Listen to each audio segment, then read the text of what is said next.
Tu te rappelles Zorro? Qui ne connaît pas le héros du célèbre roman de Johnson McCulley, Le Fléau de Capistrano, où le justicier Zorro le renard défend le peuple de la Californie espagnole contre la garnison de l'infâme capitaine Ramon. Je parlais du dessin animé. Lequel? Des dessins animés sur Zorro, il y en a eu 6. Un film d'animation américain, 3 séries américaines également, une série italo-japonaise et une série française. Sans oublier de nombreux hommages dans d'autres dessins animés ou d'autres médias. Duquel tu veux parler? La vraie question est, faut-il en parler séparément, ou ces productions sont-elles suffisamment semblables pour qu'on en parle tout à la fois? Ni l'un ni l'autre. Ces adaptations sont très distinctes les unes des autres.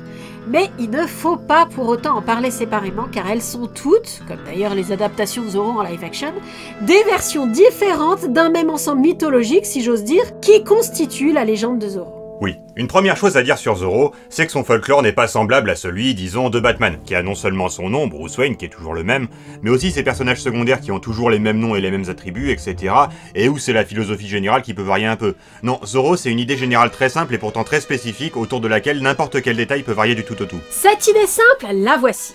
Au XIXe siècle, Don Diego, riche héritier d'une importante exploitation agricole en Californie, revient d'Espagne, où il est secrètement devenu le plus grand escrimeur du monde, pour découvrir son pays en proie à l'oppression exercée par le commandant de la garnison locale, qui prélève au nom de la couronne d'Espagne et du gouverneur de la Californie espagnole un impôt exorbitant, fait prisonnier quiconque est incapable de le payer, et bafoue les droits des Amérindiens. Diego, désireux de ramener la justice mais soucieux des conséquences pour sa famille d'une action directe, se fait passer pour un oisif le jour et se déguise en Zorro, le renard, la nuit. Ouais, parce que les Espagnols, le premier truc auquel ils pensent quand on leur dit renard, c'est masque noir, costume noir et manteau noir avec éventuellement l'intérieur rouge. Aucune adaptation que nous avons vue ne met en scène la conception du costume. Pour ce qu'on en sait, il a sans doute pioché dans sa garde-robe tout ce qui était pratique pour se glisser incognito dans la nuit. Et reconnaît, on a tous des vêtements noirs dans sa garde-robe. Zorro combat l'armée pour défendre les droits humains des Indiens, la liberté des pauvres et la propriété privée des riches. En d'autres termes, c'est le Robin des Bois de droite dans une ambiance hispanisante, avec des courses-poursuites à cheval et de l'escrime. C'est aussi un super-héros. On y reviendra.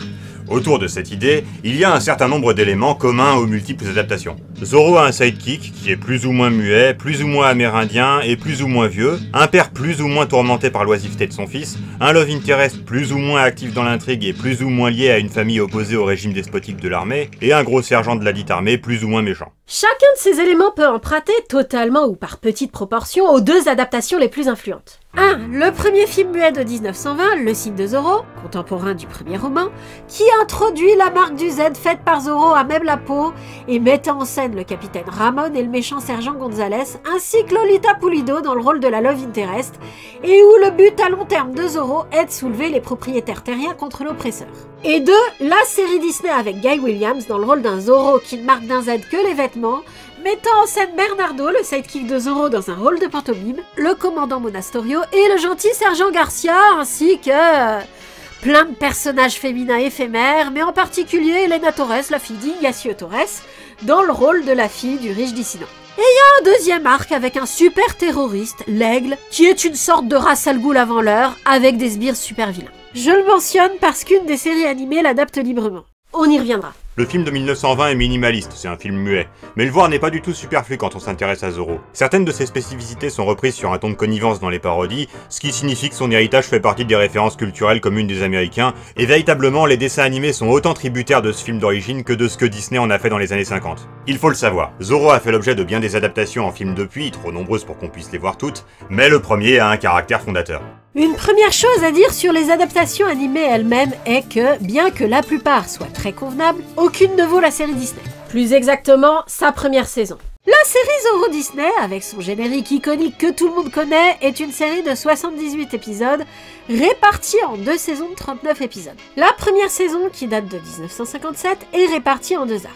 Un court de 13 épisodes et un plus long de 26, subdivisé en 2 parties de 13. Une série live américaine des années 50 pensée par Disney pour toute la famille, c'est-à-dire aussi pour les enfants, on s'attendait à ce que ça donne quelque chose de vraiment minimaliste, vieillot, et un peu bancal comme pouvaient par exemple l'être les comics de super-héros de cette époque. Et en fait, pas du tout. Enfin, presque pas du tout. Oui, c'est un peu vieillot, c'est simplifié par rapport à ce qui se fait aujourd'hui, et le jeu des acteurs est très expressif et grandiloquent par souci certainement de clarté pour les enfants, mais le premier arc de 13 épisodes opposant Zoro au commandant Monastorio est vraiment très bien structuré, à la manière d'une série à suivre, mais avec des épisodes suffisamment indépendants les uns des autres pour se raccrocher aux branches si on découvre en cours de route. Surtout, il met en scène des personnages très charismatiques. Les gentils sont attachants et sympathiques, le méchant est intelligent et crédible, et leur interprétation compétente par les acteurs laisse la place à des éléments de psychologie qui font mouche, notamment la tension entre Don Diego, qui doit se faire passer pour un oisif et un intellectuel timoré, et son père, Don Alessandro, que l'attitude de son fils déçoit énormément, qui admire Zoro et regrette que son fils, qu'il a pourtant rappelé d'Espagne pour qu'il l'aide à combattre l'oppression, ne soit pas davantage comme le justicier. C'est très réussi. Comparativement, le deuxième arc, plus long comme on l'a dit, l'est moins. Il a ses hauts et ses bas, mais il reste très convenable. C'est dans cet arc qu'intervient l'Aigle, le super terroriste qu'on évoquait précédemment. Mais c'est surtout l'arc qui met véritablement en valeur le personnage du sergent Garcia. Interprété par un chanteur, il assure les assez nombreux numéros musicaux de la série, ce qui, dès le premier arc, sert de base pour lui donner un rôle plus étoffé que le sbire incompétent du grand méchant qui se prend des gamelles parce qu'il est gros. On y reviendra après. Après la fin de l'arc de l'Aigle, la saison 2 essaye de reprendre les éléments qui ont fait le succès de la première saison, mais avec une baisse très visible de qualité d'écriture dans les premiers épisodes. Nous les avons trouvés lents et sans intérêt. La cause exacte est difficile à déterminer, mais il nous semble que c'est principalement l'écriture des interactions entre les personnages qui nous a paru moins efficace. Toujours est-il qu'on a vite renoncé à regarder la saison 2. C'est la saison 1 qui nous servira de point de référence pour juger les adaptations animées. Comme tu l'as dit, l'histoire de Zoro, c'est une conjonction d'éléments sur lesquels toutes les adaptations proposent des variations. Je propose donc de décrire les différents dessins animés Zoro du point de vue de chacun de ces éléments. Bonne idée, mais si on fait ça tel quel, personne va rien comprendre. On va d'abord faire une brève présentation des 6 dessins animés Zoro pour dire dans quel registre ils se situent afin que tout le monde voit tout de suite comment les différentes composantes de la légende de Zoro peuvent s'exprimer dans chacune de ses œuvres. Car toutes n'ont pas les mêmes ambitions. La toute première par exemple, intitulée Les Nouvelles Aventures de Zoro, a été produite en 1981 par Filmation. Elle est typique de ce qui se faisait aux États-Unis à cette époque, c'est une série toute simple, propice à vendre des jouets dérivés. L'accent est principalement mis sur l'action, en témoigne une ambiance musicale très soutenue. Les scénarios, qui s'éloignent rarement de la base scénaristique à la Robin des Bois posée par le film de 1920 et la série Disney, sont essentiellement le prétexte à des scènes d'escrime nerveuses, à des cascades et à un peu d'humour. De ce fait, ils sont parfois un peu approximatifs et illogiques, mais d'une manière tolérable pour une série de ce genre, car c'est vieillot. Ça fait un peu penser à du Hanna-Barbera. Ceci constaté, c'est plutôt dans la gamme haute de ce qui se fait dans le genre. Il va sans dire que c'est pas une série à suivre. Elle n'a pas pour ainsi dire de continuité. Elle est très courte, 13 épisodes. En bref, elle est tout l'inverse de ce que la suivante, La Légende de Zoro, cherche à être. C'est une coproduction italo-japonaise, donc avec un sens général de la continuité plus développé, un début et une fin, et une mise en scène très grandiloquente d'animé japonais. Sur cette base pourtant prometteuse, la série déçoit énormément. Bah, c'est une série sur Bernardo, jeune héros masqué, et son sidekick Zoro qui sert un peu de temps en temps. Très drôle. Les composantes fondamentales de l'histoire de Zoro intéressaient très peu les scénaristes, qui traitent comme des gags des choses qui devraient être sérieuses et inversement. Les meilleurs épisodes sont ceux qui se détachent le plus du concept de Zoro, et dans l'ensemble, les scénarios sont plutôt indigents et la mise en scène bébête. Sur la forme comme sur le fond, elle est typiquement de son époque, c'est-à-dire... De 1996. Quoi ? Oui, de 1996. Nous abordons les séries sans rien savoir dessus, nous ne nous renseignons qu'après coup sur la fiche technique. Le graphisme, la mise en scène, le style d'écriture et le doublage de La Légende de Zoro font très années 80. Mais quand on a vu un épisode qui reprenait de manière exacte des éléments de Maman j'ai raté l'avion, on a commencé à se poser des questions. Et on s'est rendu compte que la série datait du milieu des années 90. Son style daté est-il dû à l'implication de la société de production italienne Mondo World de triste réputation ? Peut-être. En tout cas, la forme comme le fond sont assez négligées, mention spéciale à ce sujet aux fautes de frappe dans les cartons-titres en VF, et cette série est vraiment très décevante.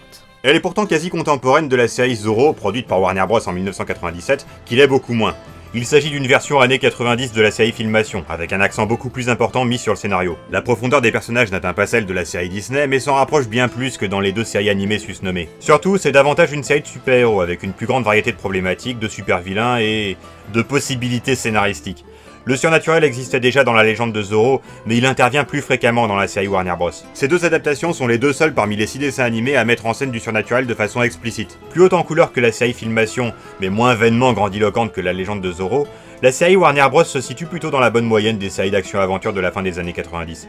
Elle est plutôt classique et peut-être à cause du statut prototypique de Zorro dans l'histoire des super-héros, ne propose pas de développement aussi intéressant que les séries Batman ou Spider-Man autour du personnage titre. De plus, elle est parfois un peu burlesque et a une mise en scène pas toujours très réfléchie, mais c'est une bonne série. C'est même LE dessin animé Zorro que nous avons préféré parmi tous les autres.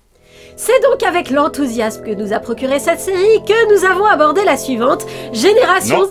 N'oublie pas qu'avant, il y a le film d'animation de 2002, Zorro l'Indomptable. Produit par la société franco-américaine Dick, ce film est très particulier. Il est plutôt laid, du moins pour un long métrage, mais étrangement bien écrit. Même vraiment très bien écrit. Quand on s'intéresse aux dessins animés moches, comme ceux de Dingo Pictures pour citer l'exemple le plus caricatural, on se rend compte que les films d'animation laids sont souvent également mal écrits. Cet état de fait m'a toujours étonné et Zorro l'Indomptable me conforte dans la certitude que c'est pas une fatalité. Ce film est à la fois drôle et captivant. Il mélange d'une manière subtile et efficace le second degré, il y a beaucoup d'autodérision sur Zorro et le côté archaïque de la société dans laquelle il évolue, et le sérieux. De toutes les adaptations animées de Zorro, c'est ce film qui propose la meilleure synthèse entre les différentes sources d'inspiration. Il reprend à part égale des éléments du film de 1920 et de la série Disney. Une très bonne surprise.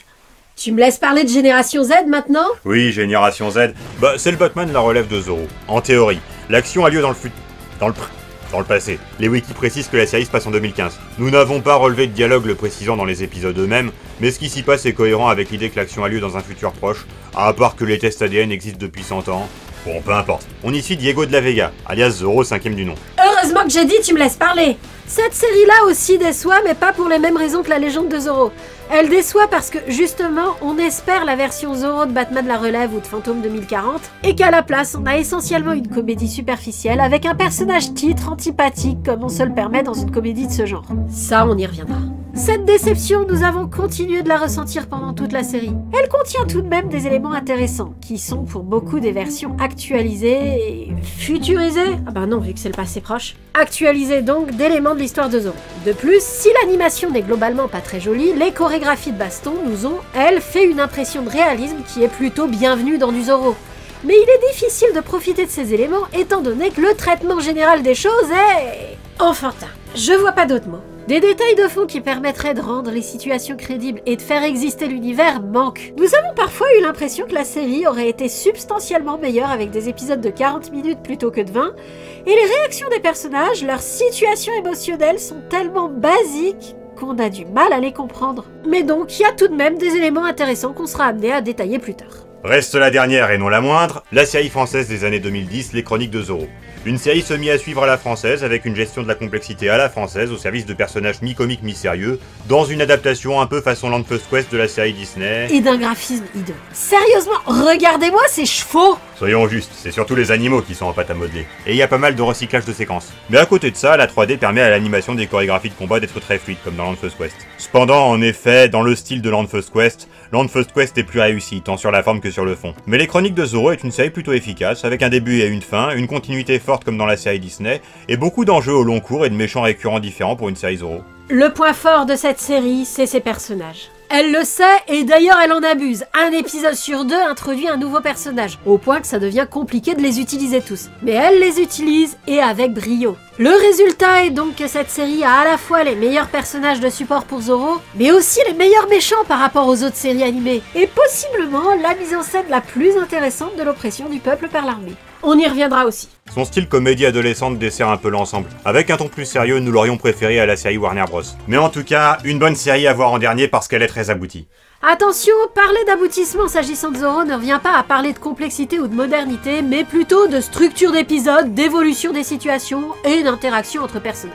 Le concept de base de Zorro n'a pas besoin d'être changé radicalement pour servir de base à quelque chose d'abouti. Zorro, alias Don Diego, c'est un gars qui se fait passer pour oisif ou craintif ou passif dans son identité civile, alors qu'en tant que justicier, c'est Robin des Bois. Le film de 1920, de par sa simplicité, rend Don Diego apathique, dédaigneux et frivole, sans forcément chercher à mettre une cohérence d'ensemble derrière cette attitude. La série de filmation reprend cette simplicité. La façade Don Diego est très peu exploitée dans cette série puisque l'accent y est principalement mis sur les scènes d'action. À tel point que la série n'est pas tellement au clair sur en quoi consiste cette façade.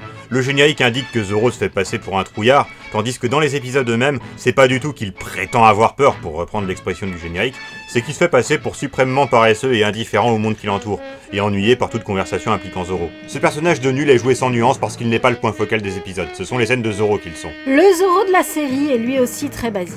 Mais la série est au clair sur ce qu'il est. Habile, agile, bon escrimeur et suffisamment rusé pour sortir victorieux de situations tendues impliquant l'argent des impôts, convoité aussi bien par les pouvoirs publics que par d'autres bandits. La série restant à la surface des choses, il ne s'étend pas beaucoup sur les idéaux qui l'ont poussé à enfiler le masque. On sait juste qu'il le fait pour le peuple et dans le contexte on y croit. Mais cette superficialité gênera un public adulte. Les dialogues tiennent pour acquis que le fait que l'armée prélève un impôt est injuste en soi, et parfois on verra Zoro voler l'argent des impôts à l'armée pour le redistribuer au peuple sans qu'aucune mention ne soit faite de pourquoi cet impôt a été prélevé et pourquoi il est illégitime. Parfois ça tombe sous le sens, mais parfois non. Et dans ce deuxième cas, un public adulte voit en Zoro un personnage opposé au principe même de l'impôt. Ça prouve combien il est important, même dans une série toute simple, de montrer en quoi ce que fait le méchant est mal. Cette caractérisation de Don Diego antipathique et indifférent et de Zoro bagarreur, largement tributaire du film de 1920, est aussi reprise dans Zoro l'Indomptable, le film d'animation. Le rôle que Zoro y joue dans sa vie civile est celui d'un homme maladroit, immature, égocentrique et russe. De sa vraie personnalité subsiste un talent flagrant pour la diplomatie.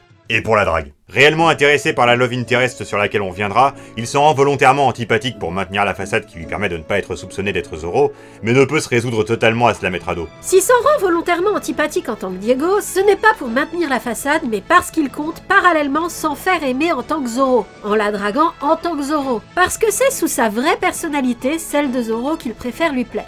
Ça aussi, ça vient du signe de Zoro, et ce sera la seule adaptation à reprendre cet élément. C'est également la seule adaptation animée à reprendre le fait que Diego porte une fausse moustache quand il est en Zoro, ce qui est une super bonne idée.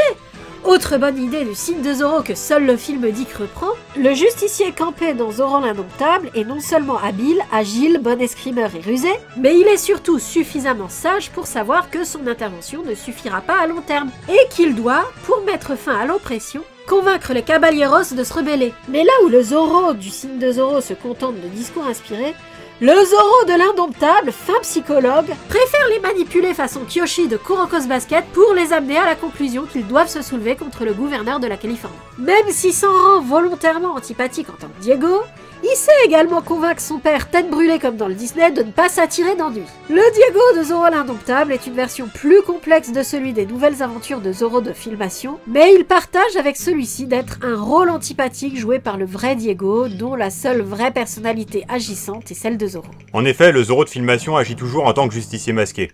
Or, la série live Disney nous avait habitués à un personnage de détective qui passe en fait le plus clair de son temps à enquêter en tant que Don Diego pour ne passer à l'action en tant que Zoro que dans un deuxième temps. Ces stratégies sont donc plus élaborées que celles du Zoro de Filmation, qui tire principalement parti du talent de Zoro à l'épée. Cette composante du détective Diego n'est jamais aussi proéminente dans les adaptations animées que dans la série Disney, mais elle est reprise à des degrés divers par La Légende de Zoro, la série Warner Bros et les Chroniques de Zoro notamment. Ouais, enfin, c'est juste que dans La Légende de Zoro, à l'instar de la série Disney, Zoro passe beaucoup de temps dans son identité civile. C'est pas tant un élément de sa stratégie de justicier qu'une conséquence du fait que le concept de Zoro intéressait peu les scénaristes. Le Diego de l'anime japonais a en fait pour spécificité de ne pas être totalement une façade. Enfin, c'est difficile à dire. Il se fait passer pour timoré et mauvais escrimeur, ce qui n'est pas en réalité, mais son caractère immature et un peu maladroit est, lui, assez typique de ce qu'est couramment un héros d'anime japonais, et ne paraît pas être totalement un rôle qu'il joue. Donc on n'a en fait pas vraiment idée de comment serait le vrai Don Diego. De plus, mais ça c'est valable aussi dans la série Disney, ses arguments pour ne pas agir lorsque son entourage l'exhorte à le faire sont souvent plutôt bons, et les autres personnages le traitent assez injustement de ce point de vue. Ce n'est vraiment explicite dans aucune série, même pas celle de Disney, mais pour comprendre ce type de scénario, Diego proposant une solution basée sur la négociation avec les méchants et son entourage réagissant excessivement mal, il faut supposer que les Espagnols ont une opposition de principe à toute attitude basée sur la diplomatie et le compromis, qu'ils considèrent comme lâche. Mais ça marche encore moins dans cette série que dans les autres qui mettent en scène ce genre de situation, car cette série-ci n'insiste absolument pas sur le fait que les héros ont une culture espagnole et un certain nombre de valeurs qui y sont attachées. Enfin, s'il est paresseux dans son identité civile, ce n'est pas pour se faire passer pour un oisif, c'est parce que ses sorties nocturnes en tant que Zoro l'épuisent. Zoro dans cette série est très grandiloquent avant toute chose. En partie à cause de ça, il ruse peu et attaque plutôt ses adversaires frontalement. Il trouve presque toujours moyen d'apparaître à ses ennemis en les toisant depuis une hauteur, généralement une falaise, parfois même plutôt éloignée de l'action, depuis laquelle son cheval fait des bonds surnaturels pour atterrir au milieu de la bataille, non content d'être très douteux stratégiquement. Pour l'attaque surprise, c'est râpé. Le côté constant et caricatural du truc le rend plus ridicule que classe. Sa propension à faire des discours très enlevés sur à quel point les crimes de ses ennemis sont impardonnables est assez classique pour un animé japonais. C'est impardonnable! Mais de ce fait, les dialogues impliquant Zoro en tant que Zoro manquent de sincérité,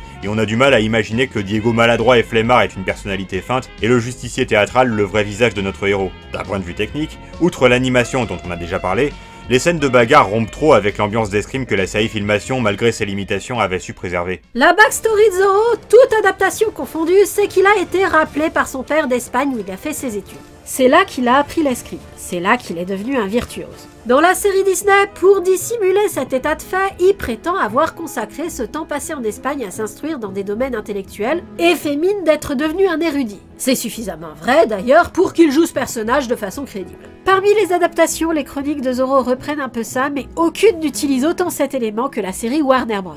Comme on disait, dans les sociétés vieillistes telles que celles dépeintes dans Zoro, être intellectuel est perçu comme synonyme de passivité et surtout de faiblesse, y compris du point de vue de personnages positifs tels que Don Alessandro, le père de Zoro.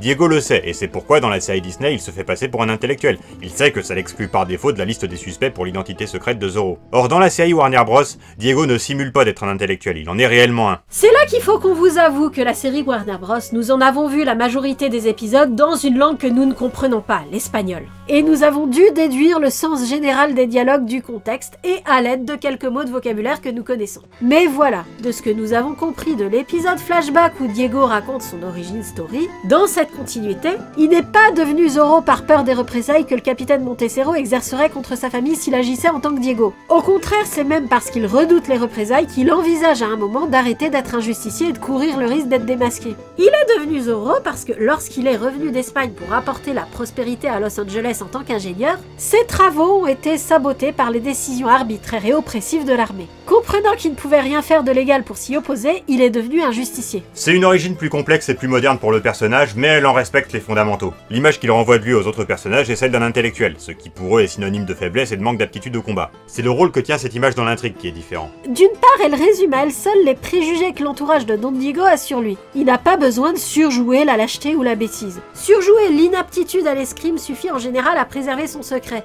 Et donc, le rôle qu'il joue est, aux yeux du public plus moderne que nous sommes, un rôle sympathique. De ce point de vue, l'effet est le même que dans la série Disney. D'autre part, comme nous l'avons dit, ce rôle qu'il joue n'est pas non plus un rôle de composition. Ce que nous avons raconté sur ses origines n'est dit que dans un épisode, donc relève de l'anecdote, mais son travail en tant que Zoro comporte une part importante de réflexion et de planification, par le biais de la conception par Bernardo de gadgets façon Batman, ça on y reviendra, mais aussi par le biais de recherches pour résoudre le problème du jour dans l'importante bibliothèque des De la Vega que Diego connaît par cœur. Zoro est un justicier assez prototypique. Ce qu'il y a à raconter sur lui n'a jamais autant de potentiel que ce qui peut se faire sur Batman ou Spider-Man. Mais en introduisant ces éléments au personnage de Zoro, l'origine détaillée, la réflexion et les gadgets, la série Warner Bros en fait un personnage plus proche de Batman. Habile, athlète, bon escrimeur et rusé comme le Zoro de Filmation, avec en plus une sagesse, une générosité et une clairvoyance que le développement de son personnage permet de rendre plus explicite et proéminente. Il n'est cependant pas, à l'instar de Batman, le plus grand détective du monde. Lorsqu'on lui oppose un détective, celui-ci déjoue sans peine ses manœuvres pour cacher qu'il est Zoro. Mais la série a tout de même l'idée de mettre Zoro en rivalité avec un détective, ça en dit long. Ce qui en revanche éloigne le personnage de Batman et sa dimension mystique. Dans sa jeunesse, Diego a fait une bonne action qui lui a valu d'être une sorte d'élu des esprits. Il s'est lié d'amitié avec une sorcière amérindienne qui ne vieillit apparemment pas, Abbé Gris, ce qui semble vouloir dire oiseau gris, et a reçu un médaillon qui lui est lié au dieu nordique Thor. C'est une incongruité amusante typique des séries non feuilletonnantes. Ce médaillon semble occasionnellement lui conférer une protection magique contre les forces magiques, mais sert très peu dans les épisodes. Obligé. Que Zoro soit simultanément un héros à gadget et un héros magique dans tous les épisodes, ça aurait fait un peu beaucoup. Mais honnêtement, même si cette composante mystique est assez éloignée du concept d'origine de par sa composante surnaturelle, j'en suis assez fan. Ça ajoute du charisme au personnage et une spécificité qui le distingue des autres super-héros du même genre et des autres versions de Zoro. Ça permet également de renouer vaguement avec la thématique de l'oppression des Amérindiens, qui avait un rôle majeur dans le film de 1920 et un peu dans la série Disney, mais c'était totalement perdu dans les séries Filmation et japonaises. Le film Dick renoue également un peu avec cette thématique, mais de toutes les adaptations, c'est les chroniques de Zoro qui traitent le plus ce thème. La défunte mère de Diego était une indienne Chumash, et sa grand-mère encore vivante est la chef chamane de la tribu Chumash de Los Angeles. Malheureusement, Zorro lui-même est dans cette série un personnage plus basique que dans la série Warner Bros. Dans son rôle de Diego, il joue le personnage de l'intellectuel dans une version qu'il rend antipathique même aux yeux d'un public moderne. Non content d'être pédant, il prône la non-violence avec des arguments qui dénotent d'un manque de sens des réalités. J'ai la solution. Invitons le commandant Monasterio à l'Hacienda et expliquons-lui que la violence n'a jamais résolu quoi que ce soit. Il comprendra et libérera les peones. En d'autres termes, il joue les idiots. Contrairement au Diego de la légende de Zorro, il est donc parfaitement compréhensible que son entourage le méprise, mais il n'est pas crédible que ses proches et les méchants croient à son personnage, c'est un peu enfantin. Cela dit, on reprend de la série Warner Bros. L'idée qu'il soit réellement un intellectuel en plus d'être un bon escrimeur. Il doit réellement être intéressé par les livres parce que lui et sa sœur en commandent régulièrement plus qu'il est nécessaire pour maintenir sa couverture. En outre, il peut jouer son rôle de pédant à merveille parce qu'il connaît un tas d'auteurs qu'il peut citer dans le texte et de manière pertinente. Il doit donc fonder son personnage sur sa vraie personnalité, mais en tournant ses qualités en défaut, en les mettant en avant de manière décalée par rapport aux situations rencontrées. Les Chroniques de Zorro est la série qui opte pour la trame scénaristique la plus proche de la série Disney, à tel point que les deux séries ouvrent pour ainsi dire sur la même scène. Diego décidant de jeter à la mer ses trophées d'escrime parce qu'il comprend qu'il arrivera mieux à faire face à l'oppression s'il dissimule son aptitude au combat derrière une façade d'intellectuel indigent. Mais la mise en scène gaguesque des relations entre personnages évoque beaucoup plus la légende de Zorro, dont on pourrait en fait dire que de ce point de vue, les Chroniques de Zorro est la bonne version. Elle aussi met en scène un Zorro grandiloquent dont les interventions consistent surtout à se bagarrer, mais sa grandiloquence sert à impressionner ses ennemis, c'est apparemment la fonction de son rire tonitruant, pour servir de diversion pendant que ses acolytes accomplissent des actions stratégiques. Elle aussi met en scène un Diego fustigé par son entourage pour sa passivité et sa paresse justifiée là encore par la fatigue générée par ses escapades nocturnes. Oui, enfin, si ces escapades sont nocturnes, c'est parce que la séquence où Zorro se met en costume est une séquence recyclée façon virtualisation de Code Lyoko. Et cette séquence est nocturne. C'est parfois la seule raison pour laquelle Zorro attend la nuit pour résoudre un problème qui s'est posé dans la journée. La série Filmation et la légende de Zorro ont aussi une séquence recyclée d'enfilage de costumes, mais celle-ci ne montre pas de plan de l'extérieur du repère de Zorro, donc n'ont pas ce problème. Passons. Et enfin, comme celui de la légende de Zorro, le Diego des Chroniques se fait détester de la fille qu'il aime. Mais contrairement à celui de la légende de Zorro qui n'aboutit à ce résultat que par effet secondaire du rôle qu'il joue pour dissimuler qu'il est Zorro, celui des Chroniques le fait totalement volontairement, avec des méthodes de goujaterie proches de celles du signe de Zorro et de l'Indomptable. Non pas parce qu'à l'instar du héros du film dit qu'il préfère séduire en tant que Zorro, mais parce qu'il considère que Zorro expose nécessairement ses proches à l'angoisse et au danger et doit pour cette raison rester célibataire. Savoir s'il va changer d'avis est un enjeu important de la fin de la série. Ce personnage principal est correct, mais contrairement à celui de Warner Bros ou du film Dick, il n'est pas assez intéressant en tant que tel pour captiver le spectateur. Ce sont les personnages secondaires avec lesquels il interagit qui portent réellement la série. Donc on y reviendra plus tard. Il reste un Zorro à présenter, celui de Génération Z. Lui aussi a des ancêtres amérindiens, mais c'est son seul point commun avec celui des Chroniques de Zorro. Dans ma vidéo sur Ben 10, j'ai pu reconnaître au héros éponyme d'être un vrai héros, au moins en ceci qu'il sait qu'être héroïque consiste à venir en aide aux gens. Je reconnaîtrai la même chose à Zorro 5ème du nom dans Génération Z, mais pas plus. Certes, il lutte contre la corruption par conviction, et parce que son grand-père, Zorro 4ème du nom, lui a mis dans la tête que c'est ce que fait un de la Vega, mais au-delà de ça, Diego, déjà mondialement connu comme champion de moto, bah c'est Flash Thompson. Et c'est sa vraie personnalité. Il surjoue peut-être un peu la superficialité, mais immature et égocentrique, il l'est réellement. Son aptitude physique n'est pas un secret, ce sont ses défauts moraux qui éloignent les soupçons. Le mal que son entourage pense de lui est essentiellement justifié. À part qu'il est quand même un super-héros, mais même ça, il l'est orgueilleusement. J'oserais même dire par orgueil. T'exagères. Comme j'ai dit, je trouve flagrant que c'est par conviction qu'il lutte contre la corruption. Même en l'admettant. Du fait que son rôle ne soit pas un rôle, il est antipathique. Et c'est un problème. On ne trouve pas dans la série de raison de s'attacher à lui, car celle-ci préfère se concentrer sur l'humour. Heureusement, il est physiquement à la hauteur de ses prétentions super-héroïques et suffisamment bien entouré pour assurer la partie intellectuelle du boulot, car la seule fois où on le voit rusé par lui-même, son plan est si bidon qu'il n'aboutit à rien. Il s'introduit temporairement dans l'antre du méchant grâce à une manœuvre un peu candide. Cette naïveté n'empêcherait pas le spectateur de trouver ça rusé si notre héros retirait quelque chose d'important de cette opération d'infiltration.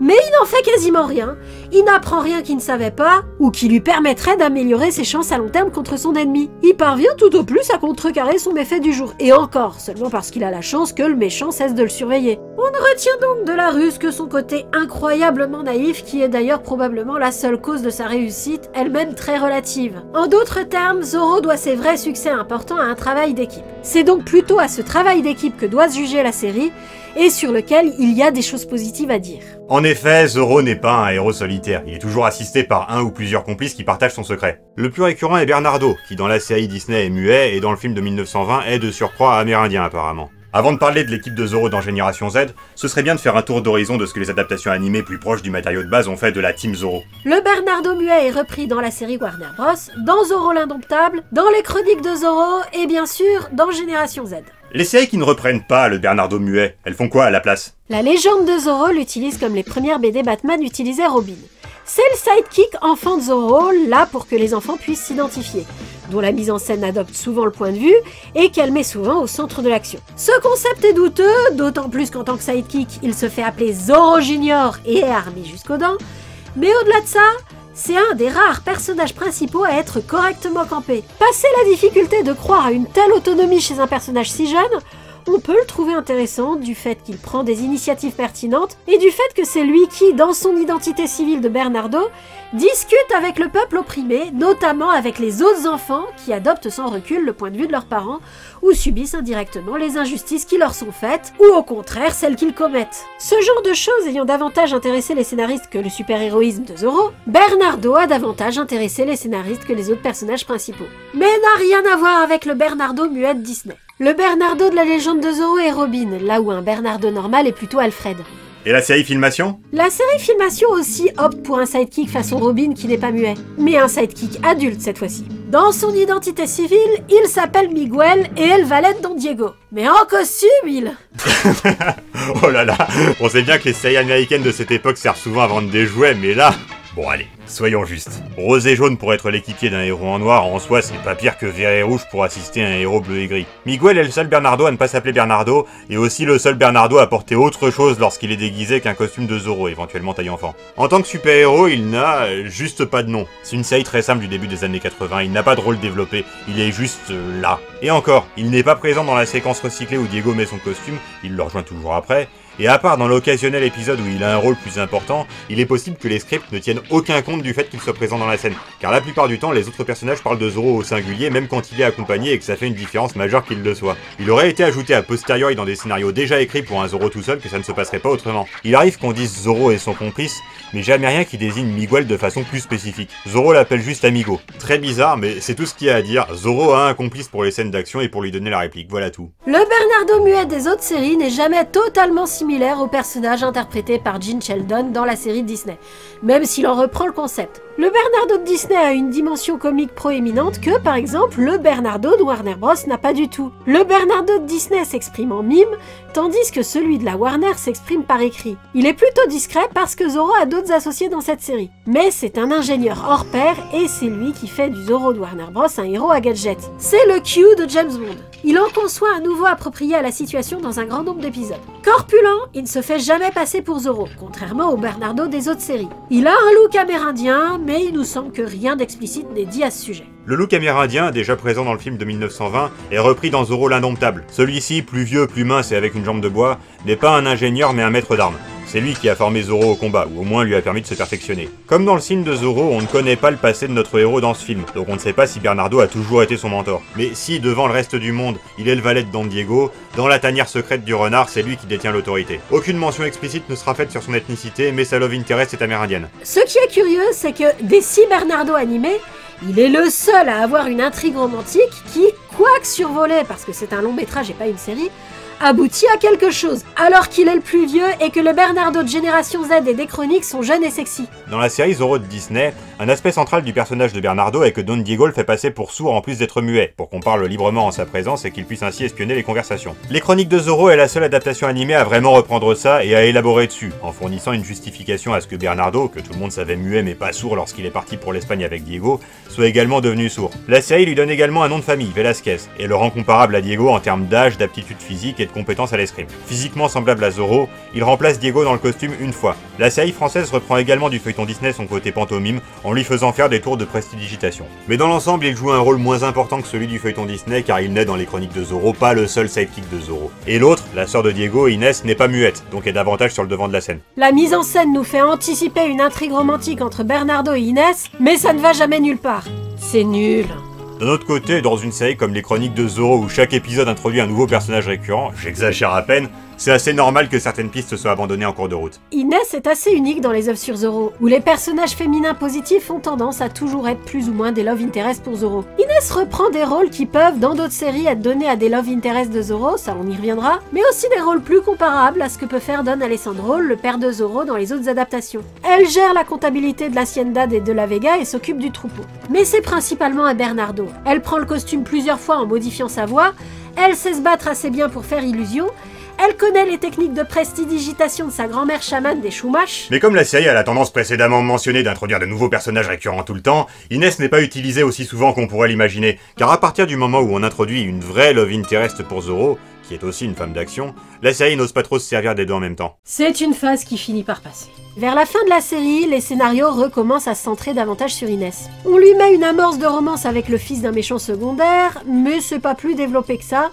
et c'était probablement destiné à servir dans une saison suivante. Du coup, j'ai 2 regrets concernant Inès. Plein d'occasions manquées d'une part, notamment son manque d'intrigue romantique avec Bernardo, et d'autre part, le fait qu'en étant la complice non muette de Zoro, elle efface un peu Bernardo derrière elle. Bernardo, qui est muet, est un peu énigmatique, c'est difficile de savoir ce qu'il pense. On peut se l'imaginer à travers justement sa complicité particulière avec Inès, ce qui rattrape un peu le coup. Il y avait quelque chose d'un peu semblable dans Génération Z, mais cette fois-ci avec la love interest de Zoro. Tu t'en rends pas compte, mais ta phrase a un double sens. Le Bernardo de Génération Z est le vrai Zoro de la série, c'est lui le cerveau de l'équipe, Diego n'étant que les bras et la ferveur. Il bricole comme le Bernardo de Warner Bros, il supervise comme Jérémy de Code Lyoko avec une voix synthétique qui rend oralement ce qu'il écrit sur son ordinateur.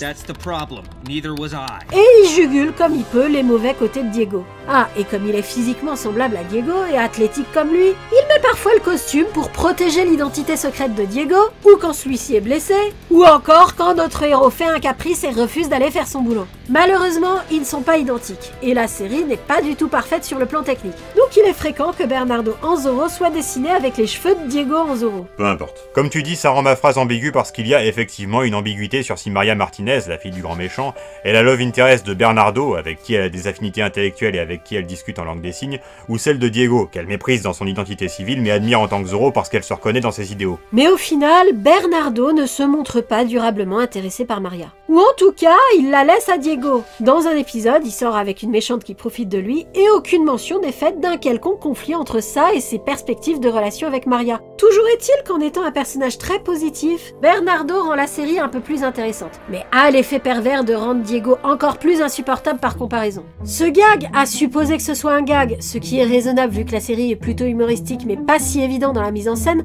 qui consiste donc à ce que le héros ne soit qu'un naze soutenu par un sidekick ultra compétent, marche dans Duck Dodgers parce que c'est un cartoon des Looney Tunes, et dans le film Le Frelon Vert parce que ce n'est qu'un film. Mais sur toute une série classique de super-héros, il faudrait quand même que le personnage progresse au bout d'un moment, ou alors admettre qu'il n'est que le sidekick, et laisse le vrai héros être le héros. Bernardo n'est pas le seul à avoir cet impact sur l'expérience de visionnage de Génération Z. Dans une moindre mesure, Maria elle-même, car elle est aussi une super-héroïne, indépendante de Zoro, qui se fait appeler Scarlet Whip, le fouet écarlate si on traduit en français. Elle porte un long manteau rouge, des lunettes opaques, peut-être une perruque, elle garde la même coiffure mais la couleur de ses cheveux est différente, et se bat avec des fouets. Son concept est très bon.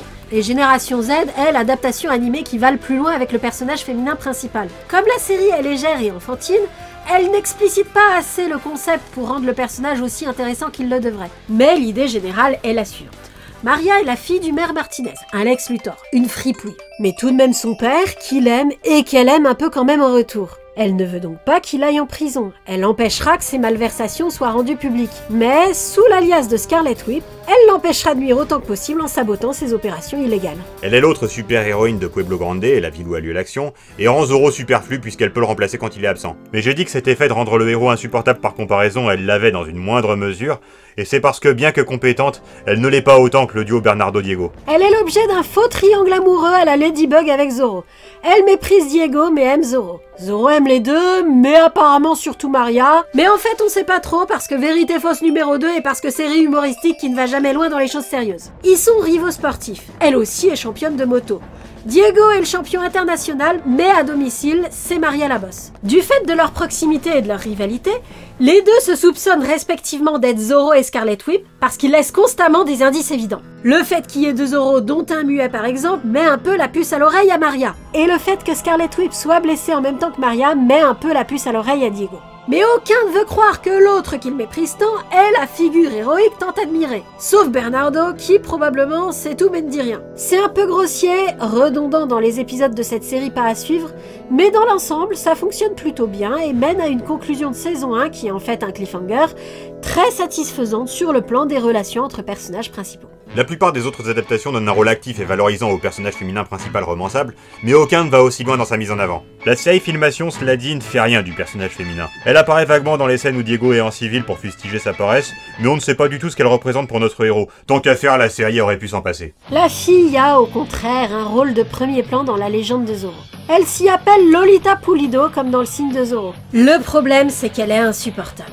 Elle veut s'engager dans la lutte contre l'injustice, mais le fait de manière complètement déraisonnable et inappropriée, et n'écoute pas les conseils de Diego qui lui permettraient de faire les choses plus efficacement. Elle se retrouve toujours en danger car elle s'engage dans des causes sans avoir les capacités physiques et intellectuelles qui lui permettraient de les défendre efficacement. Ce qui fait que la plupart du temps, elle est un boulet pour la cause qu'elle défend. La série étant assez superficielle, Lolita est également très incohérente. Elle se montre méprisante avec Diego, parfois assez excessivement et sans que le numéro d'incompétence de Diego ne justifie un tel mépris, comme on l'a déjà un peu dit, mais elle est quand même jalouse quand il s'intéresse à une autre fille sans qu'on sache pourquoi et elle refuse une demande en mariage parce qu'elle pense à Diego et ce alors qu'elle est amoureuse de Zoro. Ses parents ont prévu un mariage arrangé entre Lolita et Diego pour des raisons financières, mais ça justifie pas son comportement ambivalent. Lolita est très affirmée et indépendante et n'agit en général que selon ses convictions. En d'autres termes, elle n'en fait qu'à sa tête, donc si son comportement est incohérent, c'est que sa psychologie l'est. Le fait qu'il y ait de la romance intéressait les scénaristes, mais la dimension psychologique des relations entre personnages ne les intéressait pas. À tel point que vers la fin, on n'assiste pas à la réaction de l'entourage de Diego découvrant qu'il est Zoro. C'est frustrant parce que la série en a fait des caisses sur la déception que Diego inspire à son entourage. Et on attend désespérément la compensation. Le moment où tous ces personnages déçus comprendront qu'il était en réalité à la hauteur de leurs attentes. Mais l'instant de la découverte n'est jamais montré. Soit il y a une ellipse aussitôt que le masque tombe et on enchaîne sur la scène suivante où le personnage a digéré l'info et l'a accepté, soit la révélation s'est carrément faite hors cadre. C'est symptomatique du fait que ni Diego, ni Zoro, ni le drame personnel que ça provoque de se faire passer pour antipathique auprès de ceux qu'on aime n'intéressait les scénaristes. Je dirais que, sur ce plan, la série Warner Bros est l'inverse de la légende de Zoro. Pas de romance, mais plus d'importance accordée aux enjeux psychologiques de l'identité secrète de Zoro. Isabella Torres, inspirée d'Elena Torres, un personnage éphémère de la série Disney qui dans la saison 1 n'a pas d'intrigue romantique suivie, est d'abord et avant tout l'équipière de Zoro. Dans la série Warner Bros comme dans les chroniques de Zoro, où le héros a des équipiers sans costume de super-héros, on est un peu dans une situation à la Mr. Mask ou Fantôme 2040 où l'identité secrète du héros pourrait être déduite par ses ennemis de son entourage. Mais les compagnons de Zoro ont plus souvent tendance à rester cachés, donc ça passe mieux. Pourtant, Isabella ne se caractérise pas par sa prudence, elle prend beaucoup de risques au début de la série pour démasquer Zoro. Oui, mais ceci fait, elle fait preuve d'autant de maturité et de réflexion qu'il faut pour être une complice efficace à Zoro. Comme Inès, elle n'est pas toujours utilisée par l'épisode, parce qu'il y a vraiment beaucoup de choses à utiliser dans cette série, mais quand elle l'est, elle se montre intelligente, courageuse, compatissante, et comme elle a de l'humour, elle permet à Zoro d'avoir des bons dialogues entre chaque mission. Ce qu'il ne peut évidemment pas avoir avec Bernardo, qui, comme dans les chroniques, s'efface un peu derrière elle. Sans compter que c'est Isabella qui se déguise pour protéger l'identité secrète de Zoro. Mais c'est pour Diego, pas pour Zoro qu'elle se fait passer. Ça aussi, ça fait très Batman. Dommage qu'il n'y ait pas de romance dans cette série. Ça aurait été satisfaisant de davantage cimenter les relations entre ces personnages sympathiques. La Isabella Torres de la série Warner Bros joue un rôle comparable à celui d'Inès dans les chroniques, mais son équivalent dans cette série ce serait plutôt Carmen de Villalonga, la love interest de Zoro que nous avons déjà évoquée sans la nommer. Carmen ne connaît pas l'identité secrète de Zoro. C'est un enjeu majeur, il refuse de la mettre dans le secret et s'en rend détestable en tant que Diego pour lui éviter de courir des risques. L'intrigue romantique stagne à partir du moment où elle débute, mais malgré ça c'est une idée que les scénaristes ont dû juger essentielle, parce que le personnage apparaît en cours de série et pas au début comme il l'aurait fait si ça avait été juste une idée par défaut pour une série Zoro. Ils ont dû trouver que le coup de la love interest qui se plaint de Diego et craque pour Zoro était un ingrédient essentiel. Elle est proactive et badass, mais elle semble être de trop quand elle intervient dans la série. Elle éclipse Inès quand elle est présente parce que les auteurs n'ont pas trop su quoi faire des deux en même temps, à part qu'Inès se trouve dans la situation difficile de devoir mentir à son amie Carmen et la laisser être malheureuse de ce que semble être devenu Diego, qu'elle connaissait d'avant son départ pour l'Espagne. La série ayant un certain talent pour jongler avec des éléments nombreux, elle réussit à retomber sur ses pieds avec Inès et Carmen, comme on l'a déjà un peu dit, et le principal regret qu'on a à la fin de la série est que le dilemme de l'identité secrète ne trouve pas la conclusion promise par les dernières péripéties. Pour la conclusion satisfaisante, c'est vers Zorro l'indomptable qu'il faut se tourner, vu que c'est un film racontant vraiment une histoire complète. Là où les chroniques de Zorro ne le fait qu'aux 3/4, on va dire. Presque toutes les intrigues trouvent leur conclusion, mais pas la totalité. Luisa Pulido est un personnage féminin résolument moderne, parce que le film a cette double facette sérieux-comique qui permet l'autodérision nécessaire à introduire franchement de la modernité dans la Californie espagnole du 19e siècle. Courageuse et excellente combattante, Luisa arrive très bien à défendre sa famille elle-même avant l'arrivée de Zorro lors de sa première scène d'action. Cependant, on découvre ensuite qu'elle a quand même l'état d'esprit d'une jeune fille inexpérimentée qui a des idées bien arrêtées sur l'amour, sur comment ça marche, et ne veut être draguée que dans les règles, façon Roxane de Cyrano de Bergerac. Le fait qu'elle ait été campée de manière très sympathique à côté de ça, et que son petit frère soit là pour tourner en dérision ses exigences vis-à-vis de ses soupirants, fait que le gag fonctionne plutôt bien. En outre, Zorro ayant choisi délibérément de la draguer en tant que Zorro plutôt qu'en tant que Diego, le rejet de Diego par Luisa, voulu par lui au demeurant comme on l'a dit, est plus drôle qu'énervant. Dès la série Disney, dès même le film de 1920, la force de ces personnages féminins trouve généralement l'occasion de s'exprimer du simple fait que leur père résiste ouvertement à l'oppression et s'attire les foudres de l'armée ou du gouverneur pour ça. C'est le cas du Don Carlos Pulido de ce film. Le signe de Zorro et la série Disney introduisent tous les deux comme un des points de départ du scénario le fait que les De la Vega sont amis avec une famille qui est tombée en disgrâce pour avoir ouvertement protesté contre le régime oppressif des militaires. C'est ce qu'est le Carlos Pulido du signe de Zorro,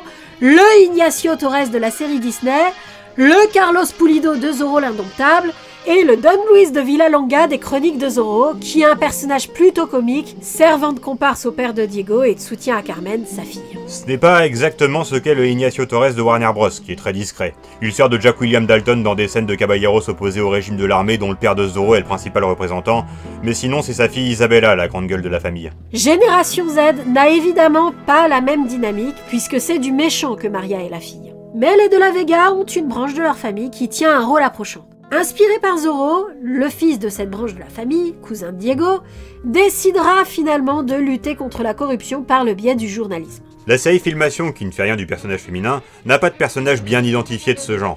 Rappelons que c'est exclusivement une série d'action. La légende de Zorro, en revanche, met bien les Pulido, les parents de Lolita, au centre de l'intrigue de nombreux épisodes, mais paradoxalement pour une série qui a tenu à mettre en scène divers aspects de la vie du peuple opprimé par l'armée, l'animé a choisi d'en faire des personnages comiques, absolument pas engagés politiquement. Carlos Pulido a été malheureux en affaires, est ruiné et doit, pour entretenir son train de vie et celui de son épouse et de sa fille dispendieuse, vivre au crochet de son meilleur ami le père de Zorro et monter des combines avec sa femme pour ne pas payer ses créanciers. C'est dans l'optique de pérenniser son lien financier avec les De la Vega que les Pulido envisagent de marier leur fille à Diego. L'introduction des Pulido date du premier épisode, donc d'avant que la série se découvre véritablement la vocation de dresser des portraits de personnages devant survivre au régime autoritaire du commandant Ramon. Cette vocation, elle se la découvre vers l'épisode 14, où d'importants changements graphiques ont lieu et où de nouveaux personnages sont introduits dans ce sens. Les Pulido portent de bout en bout l'empreinte du caractère extrêmement superficiel qu'a la série dans ses premiers épisodes. Non seulement ils ne prennent pas conscience des réticences de Lolita à épouser Diego, qu'elle fait pourtant connaître à corps et à cri, mais il la fiance au premier riche venu qui la demande en mariage sans avoir scrupule à le dire aux De la Vega, ni imaginer un instant qu'il le prendrait mal. Ce sont des personnages antipathiques. Mais ce sont aussi, et surtout, encore une fois, des personnages comiques. Et comme les gags autour d'eux fonctionnent par moments, leur présence dans la série est tout de même appréciable. En fait, les auteurs n'ont retenu du concept des Pulido du signe de Zorro que l'aspect « ce sont des amis de Don Alessandro, le père de Zorro ». Dans les autres adaptations, le fait que les Pulido, ou Torres, ou Villalonga soient des opposants au régime est plus ou moins indissociable de leur amitié avec Don Alessandro. Dans l'ensemble, Don Alessandro est un personnage plutôt constant d'adaptation en adaptation. Les détails qui diffèrent peuvent faire toute la différence, mais le fond est quasi toujours le même que dans le feuilleton Disney. C'est le vieux père qui a rappelé son fils d'Espagne pour l'aider à lutter contre l'oppression avec ses gros biscottos et est déçu de voir revenir une chiffre molle qui fera rien contre l'armée. Comme il est plus ou moins orgueilleux et tête brûlée, il entreprendra donc des actions plus ou moins directes contre la garnison, impliquant plus ou moins de regrouper les autres caballeros. Le plus souvent, son allure physique est reprise du Disney. C'est le cas de celui de Filmation, dont le rôle n'est pas très développé. On le voit moins interagir avec Diego qu'avec Zorro, dont il a une opinion favorable, mais dont il envisage dans un épisode qu'il pourrait être devenu un authentique criminel. C'est une stratégie standard des méchants dans toutes les adaptations, engager un faux Zorro pour monter l'opinion contre lui en lui faisant cambrioler des haciendas. Le Alessandro des chroniques de Zorro est celui qui reprend le plus le chara-design de Disney et sa personnalité, mais il dissimule davantage son mépris pour son fils, par courtoisie vraisemblablement, mais surtout parce que de toute façon il a une fille dont il est fier et qui l'empêche de trop souffrir de la paresse et de la lâcheté de son fils. Il est un peu irréfléchi et se met parfois en danger inutilement comme celui de Disney. Mais c'est surtout du Alessandro de Warner Bros qu'il est intéressant de parler. Il reprend aussi le design de Disney, mais avec plus de ventre, et un passé glorieux de héros qui a sauvé le roi d'Espagne. Engagé contre le capitaine Montecero, il ne sera malgré tout jamais aussi tête brûlée et fier à bras que son homologue de Disney. Ce qui est original par contre, c'est qu'il accepte réellement que son fils ait un caractère intellectuel. C'est certes une manière polie de dire qu'il est inapte au combat et qu'on ne pourra pas compter sur lui pour la bagarre. Il serait fier s'il apprenait que Diego est secrètement Zorro, mais il aime malgré tout son fils tel qu'il est. Sans doute parce que celui-ci a tenté d'apporter la prospérité à Los Angeles avec ses méthodes et a malheureusement échoué, plutôt que de juste revenir d'Espagne et de ne rien faire dans son identité civile. Cette acceptation de Diego par son père contribue à rendre l'ensemble des personnages attachants. Une autre adaptation qui prête à Alessandro une attitude mesurée vis-à-vis de son fils est la légende de Zorro. Mais c'est surtout parce que le rôle de se plaindre de Diego incombe surtout à Lolita et à la cuisinière des De la Vega, Maria. Pour ce qui est de se prononcer sur son fils, Alessandro est aux abonnés absents. C'est sans importance pour les auteurs. Rappelons que tout ce petit monde découvre la vérité sur Zorro hors cadre. En revanche, pour le peuple, il est présent. Il distribue ses réserves de nourriture en cas de pénurie organisée par les méchants. Mais il milite peu. Ce Alessandro a un aspect physique assez différent de celui de Disney, beaucoup moins celui d'un homme d'action, et ça se reflète dans le rôle qu'il joue dans les épisodes. L'Alessandro de Zorro l'Indomptable, lui, est diamétralement opposé. Il a une tête de méchant, c'est Carlos Pulido qui ressemble davantage à ce à quoi on est habitué pour un Alessandro. Il est beaucoup plus inspiré du signe de Zorro que de la série Disney. Il admire Zorro et se montre méprisant avec son fils, qui, rappelons-le, le fait vraiment exprès, d'autant plus que le temps qu'Alessandro passe à se plaindre de lui, il ne le passe pas à se soulever contre le gouverneur. En effet, ce Alessandro est très proactif, et le Diego de ce film, qui, rappelons-le, est avant tout un manipulateur, fait de son mieux pour le détourner de l'idée de se mettre en danger inutilement. Tout ça nous amène au Alessandro de Génération Z, qui est une version modernisée du Alessandro classique, tant physiquement que psychologiquement. Il y a du bon et du mauvais. Il est très Marvel. De manière générale, il est froid et désapprobateur en privé. Il est donc le fils de Zorro 4 et le père de Zorro 5, mais non seulement il dédaigne le concept de Zorro, mais en plus il ne croyait pas aux histoires de Zorro de son père. On se demande comment c'est possible, vu que dans cet univers, le fait que plusieurs générations de héros masqués aient officié dans la région doit être un fait historique vérifiable. Série humoristique et enfantine. Passons. Il méprise le caractère aventureux de son père et de son fils, et méprisait déjà ça avant que Diego ne devienne un sale con. La série Disney introduisait déjà cette idée que le défunt père d'Alessandro, grand-père de Zorro, était un sauteur de génération. C'est de lui que Diego tient le secret de la caverne sous l'hacienda, dont Alessandro ignore l'existence. Les chroniques de Zorro reprennent ça tel quel, avec une partie amérindienne ajoutée, et Génération Z reprend ça de façon plus détaillée et explicite. Les dépenses inexpliquées de Diego liées à son activité de justicier poussent Alessandro à lui confisquer son argent, espérant par ce biais apprendre à son fils à devenir moins dispendieux. En revanche, le Alessandro de Génération Z est très généreux à l'extérieur de son cercle familial. Il est l'adversaire politique de l'oppresseur. Il se présente comme candidat à la mairie contre lui et ne cède aux pressions exercées par la mafia contrôlée par le méchant que lorsque son entourage commence à être menacé. C'est une bonne modernisation du personnage pour le coup. Le problème est que mettre en scène la lutte contre l'oppression suppose de mettre en scène l'oppression elle-même. C'est un des problèmes avec la menace fantôme. C'est quelque part un problème avec Génération Z. Pas au sens où on ne verrait pas en quoi ce que fait le maire est mal, mais au sens où ce qu'il fait de mal, il le fait illégalement par le biais de son contrôle sur la mafia. Après évidemment, comme un Dark Sidious, il joue sur les deux tableaux. Il justifie le renforcement des impôts par la nécessité de renforcer la sécurité en réponse à la hausse de la criminalité qu'il cause lui-même. Mais là, ça ne va pas très loin. Et c'est un peu douteux comme stratégie. Mettre l'économie de la ville qu'il dirige en danger en braquant ses propres banques pour voler 2 fois l'argent des mêmes contribuables ne doit pas être très profitable sur le long terme, même pour un mafioso. La lutte contre l'oppression dans Zorro, c'est aussi la lutte contre l'exploitation des Amérindiens. Qu'en est-il dans Génération Z? La question des Amérindiens n'est abordée qu'à travers le fait que Diego a une ancêtre amérindienne. Cet élément serait adapté d'un roman Zorro d'Isabelle Allende sorti en 2005, mais ne sert que dans un épisode, et encore, sert est un bien grand mot. Ça intervient dans le cadre de l'une des quelques séquences de rêve où le fantôme du grand-père de Diego lui apprend quelle est la mesure d'un vrai héros. De manière générale, la mise en scène du peuple opprimé est malgré tout quelque chose de central dans les adaptations de Zorro. La forme standard que ça prend, c'est les familles ruinées par l'impôt prélevé par l'armée et les pauvres péonesses jetés en prison parce qu'ils n'ont pas pu payer l'impôt. C'est l'inclusion des Amérindiens dans ce schéma qui est plus inconstante. La série Filmation ne traite pas la question des Amérindiens du tout, mais reprend le concept des pauvres péonesses spoliées par le gouverneur pour créer un enjeu, sans toutefois s'étendre dessus. Inversement, on pourrait dire que l'oppression du peuple par le régime autoritaire du commandant Ramon est le sujet principal de la légende de Zorro, surtout à partir de l'épisode 14. Mais ça, on l'a déjà dit. Les meilleurs épisodes de l'anime sont centrés sur un figurant du jour qui essaye de surmonter sa situation désespérante et va trouver le courage de prendre sa vie en main, éventuellement grâce à Zorro et surtout à Bernardo. Ça prend parfois une forme un peu loufoque avec des personnages dont les motivations sont un peu étranges, mais parfois ça fait vraiment mouche et c'est vraiment un point fort de la série, qui lui confère une identité propre et la rend appréciable à sa façon.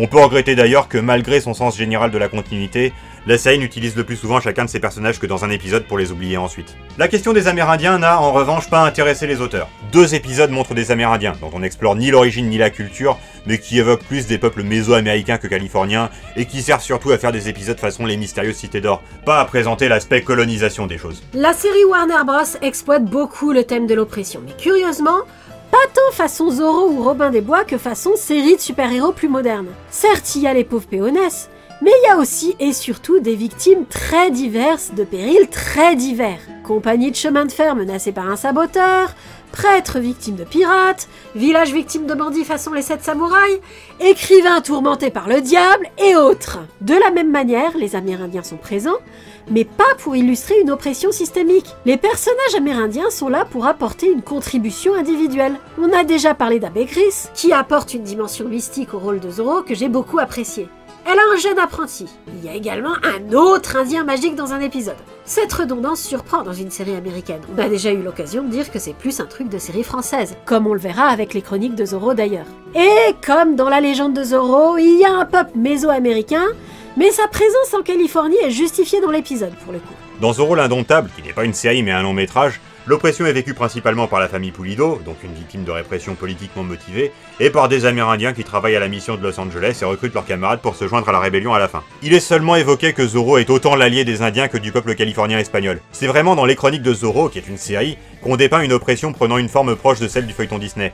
Dans les chroniques, tout est récurrent. Donc les figurants récurrents tels que Manuel de la Cruz et sa famille sont fréquemment victimes du plan du jour du commandant Monasterio. Ces personnages étant récurrents, on a plusieurs occasions de nous montrer leur quotidien pour permettre aux spectateurs de compatir avec eux et de faire exister les enjeux de la série de façon plus forte. Dans le feuilleton Disney, ce type de personnage n'était pas récurrent, c'était des figurants épisodiques. Même chose pour les Indiens. Il y a les Chumash pacifiques qu'on laisse vivre sur leur terre mais que l'armée tente occasionnellement de réduire en esclavage et dont les rares tentatives de rébellion sont sévèrement réprimées et découragées par la grand-mère de Zorro qui dirige la tribu. Il y a également les Yaquis venus du Mexique, dépossédés de leur terre par les colons, assoiffés de vengeance et commettant des crimes pour survivre. Ils sont la proie facile d'un des méchants secondaires, Malapenza le pirate. Ce sont des personnages ambivalents, qui resteront toujours des antagonistes, mais avec qui Zorro se conduira loyalement. Il les combattra quand ils seront les agresseurs, et les aidera quand ils seront les victimes.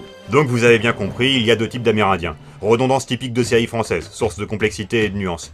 Mais ce sont les Chumash qu'on verra le plus. Diego et Inès ont des liens de parenté avec la tribu de Los Angeles et connaissent leur technique et leur culture, même si les épisodes où ça sert ne sont pas toujours très inspirés. Classiquement, dans une adaptation de Zorro, cette oppression est mise en œuvre par 3 échelons de méchants. Le gouverneur de la Californie, qui est soit aveugle aux exactions de la garnison, soit indifférent, soit méchant lui-même. Le commandant de la garnison, qui est toujours méchant puisque c'est toujours l'antagoniste le plus présent, et le gros sergent, qui peut aussi bien être aussi cruel que le commandant, qu'un brave type qui ne fait qu'obéir aux ordres, mais pleure en secret pour le pauvre peuple opprimé. Sans surprise, les nouvelles aventures de Zorro, qui reprend plutôt le film de 1920, optent pour la situation la plus simple, avec un gouverneur cruel, égoïste, indifférent aux sœurs du peuple. Un gamin capricieux avec une couronne sur la tête, servi par le capitaine Ramon qui agit largement indépendamment de lui. Le dit capitaine Ramon est un méchant assez primaire, compétent donc pas ridicule, mais pas spécialement fascinant ou charismatique comme l'est le Monasterio de Disney. Comme antagoniste, il fait l'affaire et c'est tout. On pourrait dire la même chose du sergent Gonzalez, qui est ici dépeint comme plutôt méchant, mais surtout timoré. Ambivalent par moments, mais pas très exploité. Ce que fait la légende de Zorro n'est pas, à proprement parler, beaucoup plus complexe. Mais la série est beaucoup plus longue et il y a des éléments visant à rendre l'ensemble plus grandiloquent. La grosse différence, c'est que le gouverneur n'est pas du tout méchant, il est juste absent de San Pasco. Oui, curieusement, c'est pas Los Angeles, mais San Pasco dans cette série. Il est donc aveugle aux agissements du commandant Ramon et du lieutenant Gabriel, et refuse de croire que Zoro est un héros qui les combat plutôt qu'un bandit qu'ils doivent maîtriser. Le lieutenant Gabriel? Oui, comme rappelons-le, la légende de Zoro donne une place très importante à la romance, même si elle le fait superficiellement, elle a divisé le personnage du commandant en deux. Le vrai commandant Ramon, qui est un méchant plutôt générique qui opprime le peuple, et le lieutenant Gabriel, son bras droit, qui essaye de draguer Lolita au début de la série. Comme ça ne va nulle part, c'est vite abandonné, mais le personnage reste. Tous deux sont beaux physiquement, comme dans la série Disney. Ramon, romanisé Raymond dans la série, est juste vénal et ambitieux. Ses plans ont pour but de l'enrichir et de lui donner du pouvoir. C'est un point commun qu'il aurait avec l'aigle de Disney. Gabriel, quant à lui, est surtout une sorte de sadique qui aime abuser de sa position d'autorité. Quant au sergent Gonzalez, il est un peu comme celui de Filmation, à ceci près que la série l'utilise plus souvent et permet de préciser sa personnalité. Il est paresseux, gourmand et lâche, donc il reste au service des méchants, et il n'est pas difficile de lui extorquer des informations en le faisant boire, mais au fond de lui, il est gentil, et bon combattant quand il est motivé. Les gentils ont de la sympathie pour lui. La série le rend amoureux 2 fois et lui fait jouer un rôle glorieux à la fin. Par contre, allez savoir pourquoi, en VF, il est obsédé par son peigne. Comment pouvez-vous en douter? J'ai usé plus d'un peigne sous vos ordres, voyons. J'avais une petite course à faire, là, j'avais oublié mon peigne dans une épicerie. Il faudrait que vous rassembliez vos hommes. Moi, j'ai pris mon peigne. Le style grandiloquent de la série marche mieux sur ces 3 personnages que sur Zoro lui-même. Ils sont donc hauts en couleur et attirent le regard. Ils ont suffisamment de relief pour intéresser, mais les faiblesses de la série font qu'ils ne sont pas suffisamment développés pour être vraiment fascinants en tant que méchants. On pourrait le dire de l'armée en général. À l'épisode 14, dont on a déjà parlé plusieurs fois, la série introduit un autre officier, le capitaine Jekyll, qui est droit et honnête, mais surtout inconscient de la corruption à San Pasco. On s'attend à ce qu'il la découvre et que ce soit source d'un conflit intéressant, qu'il soit tiraillé entre ses obligations envers sa hiérarchie et son devoir envers le peuple. Mais finalement, la série n'en fait pas grand-chose, et oublie ses projets de départ au point d'introduire un autre personnage du même style pour lui faire jouer dans 2 épisodes le rôle initialement destiné au capitaine Jekyll. En d'autres termes, la série a ce qu'il faut pour rendre les représentants de l'armée intéressants, mais n'exploite pas les concepts qu'elle pose. La série Warner Bros est plus modeste sur le plan des concepts, mais exploite davantage ce qu'elle a. Le gouverneur est là encore juste un type pas au courant de la situation qu'on rencontre peu. Le capitaine Montecero, davantage adapté du Monasterio de Disney que du Ramon du site de Zoro, même s'il n'a pas la dimension jeune premier rival en amour du héros qu'avait Monasterio, est vraiment l'adversaire personnel de Zoro dans la série. Il élabore des pièges sophistiqués pour le capturer, il engage des mercenaires. Ses plans du jour peuvent aussi bien être très classiques pour du Zoro, par exemple limiter l'accès à l'eau, on retrouve ça dans presque toutes les adaptations, que plus originaux. Un personnage de méchant assez simple, mais plutôt efficace car plutôt intelligent et plutôt compréhensible dans ses méthodes et sa motivation. Le sergent Garcia qui l'assiste ne vaut pas mieux que lui par contre. C'est un méchant très méchant qui vole des bonbons aux enfants et devient le nouveau commandant malfaisant de la garnison dans l'épisode du futur apocalyptique où Montecero est devenu gouverneur de la Californie. Ce qui fait du coup que ces gags de gros sont juste des gags de gros et que ce n'est pas un personnage très intéressant dans cette série. L'intérêt de Zoro l'Indomptable résidant beaucoup plus dans les héros que dans les méchants, ceux-ci sont aussi simples que dans le film de 1920. Gouverneur cupide et cruel qui finit par décider de prendre les choses en main par lui-même, commandant de la garnison fier à bras, amoureux de la fille et trop susceptible pour encaisser un refus mais finalement faire valoir du gouverneur qui est le vrai méchant, mis à part pour ce qui est du gros sergent Garcia qui lui est plutôt repris du Disney.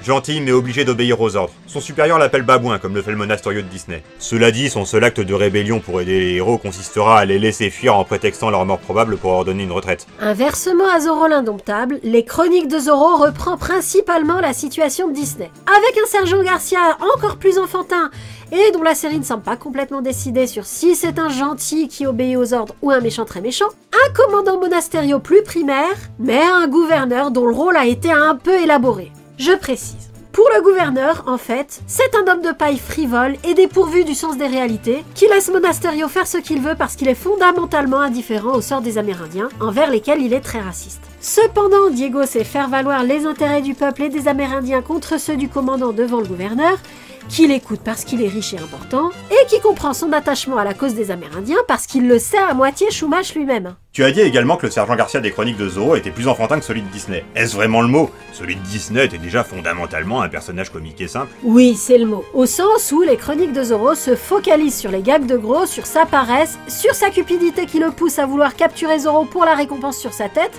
Ce qui existait aussi chez Disney, mais qui était toujours secondaire par rapport à sa bienveillance fondamentale. Dans les chroniques, son caractère ambivalent passe derrière tout ça. Et n'est mis en valeur qu'à travers sa relation à son commandant et à son sidekick, lui aussi librement adapté du Disney. En fait, il est surtout très comparable au sergent Gonzalez de la légende de Zorro, jusqu'au fait qu'il drague la cuisinière des De la Vega. Et à tout casser, j'en reviens pas de le dire, mais je le préférais dans la légende de Zorro. Quant au commandant Monasterio... Oui, bah en fait, le problème principal est qu'il dure trop longtemps dans la série pour un personnage aussi simple. C'est le Ramon de filmation. Comparé aux méchants secondaires qui sont bien plus élaborés et plus redoutables que lui, il fait un peu figure de clown. Pourtant, en soi, c'est un méchant satisfaisant pour le style légèrement humoristique, un peu adolescent à la Land First Quest de la série. Oh non, pour moi, le problème principal, c'est sa place purement comique dans l'intrigue romantique. Déjà dans le Disney, malgré sa bogossitude indéniable, c'était un goujat, mais là, non seulement il paraît plus vieux et moins beau gosse, mais en plus, vu qu'il a démarré la série en draguant Inès pour l'argent des De la Vega, et qu'il ne pouvait pas ne pas draguer Carmen après l'introduction de celle-ci, il drague les deux, en même temps, dans la même scène, en présence l'une de l'autre. Je crois que c'est un raté de la Bible littéraire qui n'a pas assez anticipé l'arrivée de Carmen ou aurait dû se résoudre à limiter le rôle romantique de Monasterio à draguer Inès. Je parlais des méchants secondaires pour dire que Monasterio faisait pas le figure comparé à eux. En fait, toutes les séries animées Zorro, mais pas le film d'animation, ont des méchants secondaires. Génération Z en a beaucoup, mais ils sont presque tous liés au grand méchant, qui joue à la fois le rôle du gouverneur et du commandant de la garnison dans ce contexte futuriste où Pueblo Grande est une mégalopole, où visiblement le maire a presque tout pouvoir. En tout cas sur ce qui nous intéresse dans Zorro, la police et les impôts. Pour la police, ça se traduit par le fait que le sergent Garcia est ici l'assistant personnel du maire Martinez, en plus d'être le chef de la police. Pas grand chose à dire sur lui d'ailleurs. Il ne donne des signes d'ambivalence que dans un épisode, en dehors duquel c'est juste un personnage très gros et très bête qui mange beaucoup. Vraiment, le concept du gros sergent n'est intéressant que quand celui-ci est vraiment un personnage ambivalent. Quant au maire Martinez, il a beau avoir la tête de Lex Luthor, il n'en a pas complètement l'envergure parce que la série n'est pas construite assez sérieusement pour ça. Il est à la fois maire et chef de gang, on a un peu expliqué comment ça marchait, et donc la plupart des méchants secondaires sont des mafieux à sa solde qu'il appelle ses dons et qui ont tous un design et des méthodes de super vilains, ou des alliés du jour qui ont encore plus des allures de super vilains. Il aime sincèrement sa fille, ce qui a un bon point car ça rend la situation de Scarlet Whip intéressante, et il a un certain sens de la répartie qui en ferait un personnage intéressant dans une série qui mettrait davantage en valeur son génie stratégique. Notamment en rendant plus explicite le but de son double jeu avec la mafia et la police. Dans Génération Z, les méchants secondaires sont généralement liés à l'intrigue principale de l'administration corrompue qui opprime le peuple. À son insu en l'occurrence, puisque le maire est assez populaire pour être élu dans des élections seulement à moitié truquées. Ce n'est pas forcément le cas dans toutes les adaptations, et en fait, le rôle tenu par les méchants secondaires est ce qui détermine à quel point le thème Robin des Bois est central. Dans la série Filmation, il y a deux méchants secondaires récurrents. Le général Belasco, un officier renégat qui cherche à prendre le pouvoir à Los Angeles, et Lucia la pirate, qui est une sorte de Catwoman.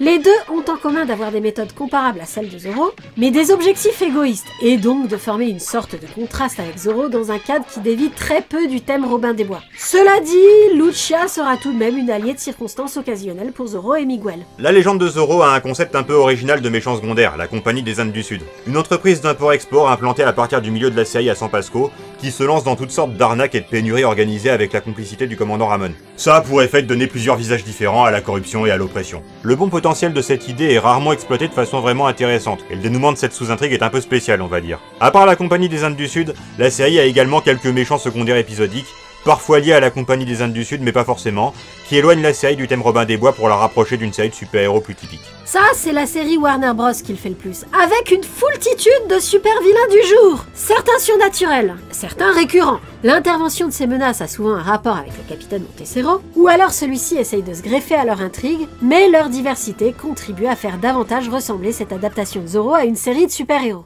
Zorro a le profil d'un super-héros. Il pallie les injustices d'un système mais ne se substitue pas à lui. Il ne fait pas de coup d'état en Californie pour renverser l'oppresseur et précise occasionnellement qu'il ne tuera pas volontairement de ses mains un officier du roi d'Espagne. Mais force est de constater que toutes les histoires de Zorro ne sont pas vraiment des histoires de super-héros. Qu'est-ce qui distingue une série de super-héros d'une série qui ne l'est pas ? Je dirais qu'il faut que la poursuite des aventures ne dépende pas rigoureusement d'un seul méchant ou d'un seul conflit spécifique, qu'il y ait au moins la perspective que le héros puisse être utile en dehors du contexte dans lequel le hasard veut qu'il soit né. Dans Mighty Ducks et Gargoyles, c'est assuré par quelques scènes où on montre ou évoque l'arrestation de criminels quelconques par les héros. C'est quelque chose qui a parfois tendance à manquer dans des œuvres estampillées super-héros d'ailleurs. Par exemple, les adaptations d'X-Men se focalisent parfois exclusivement sur la lutte des héros pour éviter que se mettent en place des situations nuisibles à l'entente humain-mutant. Zorro, c'est parfois un peu pareil, notamment dans la série de filmation qui reste très proche du concept de départ. Dans ce sens, la série Warner Bros est peut-être l'adaptation la plus super-héroïque. En effet, les Chroniques de Zorro a, à contrario, des méchants secondaires qui restent liés au contexte de l'oppression du peuple par l'armée et de la menace de confiscation des terres des riches. Par contre, des méchants secondaires, cette série en a beaucoup, introduits au fur et à mesure. On a évoqué les Yaki et Malapenza, l'ancien pirate qui cherche à les exploiter dans le cadre de ses manigances pour s'approprier des terres à Los Angeles. Ce sont de bons méchants. On n'a pas évoqué l'ambitieuse Doña Verdugo, qui est le meilleur méchant de la série. Introduite tardivement, elle est plus ou moins inspirée de l'aigle de Disney. Son but est que son mari devienne maire de Los Angeles et peut-être plus tard gouverneur. Le dit mari, bien intentionné et ignorant des malversations de son épouse, devra malgré tout en subir les conséquences. C'est une intrigue suivie et très bien menée, avec une fin un peu triste mais satisfaisante. De façon générale, des 5 séries, les Chroniques de Zorro est celle qui a la conclusion la plus satisfaisante. Certaines sous-intrigues non résolues pouvaient servir de base à une saison 2, mais on n'est pas trop frustré de s'arrêter là, car la plupart des sujets principaux ont été traités. La légende de Zorro a une fin plus fermée, mais elle est un peu loufoque et la résolution implique l'intervention d'un inspecteur du travail invincible sorti de nulle part, ce qui fait qu'on a plus de mal à être charmé par sa conclusion. Les séries Filmation et Warner Bros ne sont juste pas à suivre et n'ont juste pas de fin. Génération Z a un cliffhanger plutôt prometteur, avec l'apparition d'une nouvelle méchante plus redoutable que le maire Martinez et l'installation d'une nouvelle dynamique entre les personnages principaux. Mais j'avoue que je n'aurais pas trop fait confiance aux auteurs de cette série pour en faire quelque chose de bien dans une éventuelle saison 2. Donc je ne regrette pas l'interruption prématurée de la série. Et enfin, le film Dick, qui est un film, a bien évidemment une fin fermée. Ces adaptations animées de Zorro sont vraiment toutes différentes à tous les points de vue, mais toutes sont reliées par un ensemble de références qu'elles ont en commun et qui les groupent comme un corpus uni, celui des œuvres dérivées du signe de Zorro et du feuilleton Zorro de Disney.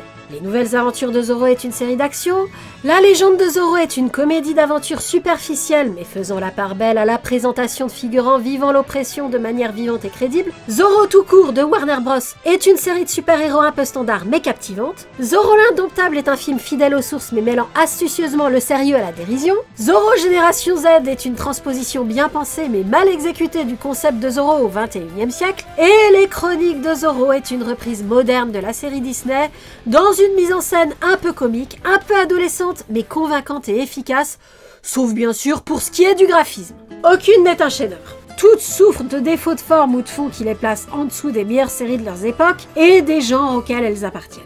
Mais aucune n'est achetée. Toutes ont quelque chose d'intéressant à apporter à la mythologie de Zorro.